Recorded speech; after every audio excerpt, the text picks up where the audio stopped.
जय माता दी दोस्तों, इस वीडियो में आप सबको सोमवती अमावस्या की कथा सुनने को मिलेगी। तो चलिए सुन लेते हैं सोमवती अमावस्या की कथा। एक गरीब ब्राह्मण परिवार था।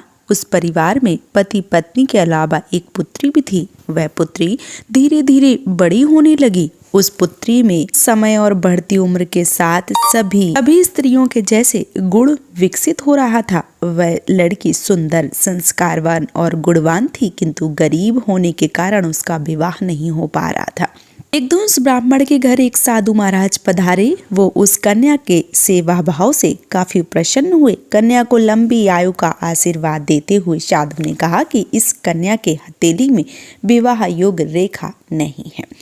तब ब्राह्मण दंपत्ति ने साधु से उपाय पूछा कि कन्या ऐसा क्या करे कि उसके हाथ में विवाह योग बन जाए।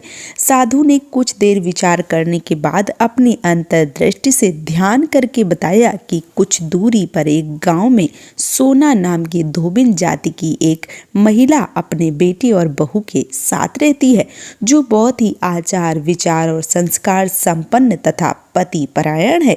यदि यह कन्या उसकी सेवा करे और वह महिला इसकी शादी में अपने मांग का सिंदूर लगा दे, इसके बाद इस कन्या का विवाह हो, तो इस कन्या के जीवन में जो योग है वो मिट सकता है। साधु ने यह भी बताया है कि वह महिला कहीं आती जाती नहीं है। यह बात सुनकर ब्राह्मणी ने अपनी बेटी से धोबिन की सेवा करने की बात कही। अगले दिन कन्या प्रातःकाल ही उठ सोना धोबिन के घर जाकर साफ सफाई और अन्य सारे काम करके घर वापस आ जाती है। एक दिन सोना धोबिन अपनी बहू से पूछती है कि तुम तो सुबह ही उठकर सारे काम कर लेती हो और पता भी नहीं चलता। बहू ने कहा, माँ जी, मैंने तो सोचा कि आप सुबह उठकर सारे काम खत्म कर देती हैं तो मैं देर से उठती हूँ। इस पर दोनों सास बहू निगरानी करने लगी कि कौन है जो सुबह ही घर का सारा काम करके चला जाता है।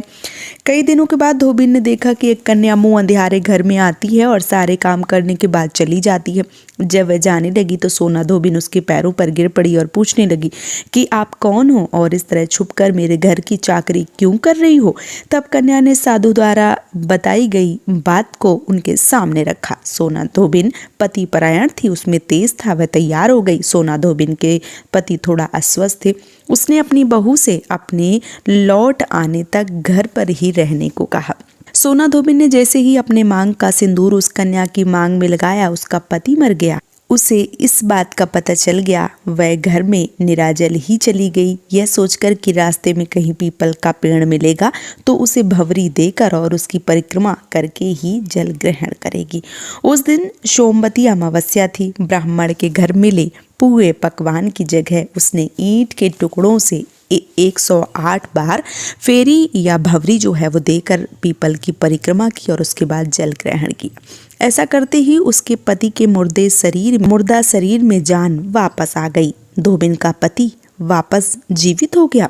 इसलिए सोमवती अमावस्या के दिन से शुरू करके जो व्यक्ति हर अमावस्या के दिन भौरी देता है, उसके सुख और सौभाग्य में वृद्धि होती है। पीपल के पेड़ में सभी देवताओं का वास होता है, अतः जो व्यक्ति हर अमावस्या को न करके वह सोमवार को पड़ने वाली सोमवती अमावस्या के दिन 108 वस्तुओं की भौरी देकर सोना धोबिन और गणेश गौरी का पूजन करता है, उसे अखंड सौभाग्य की प्राप्ति होती है।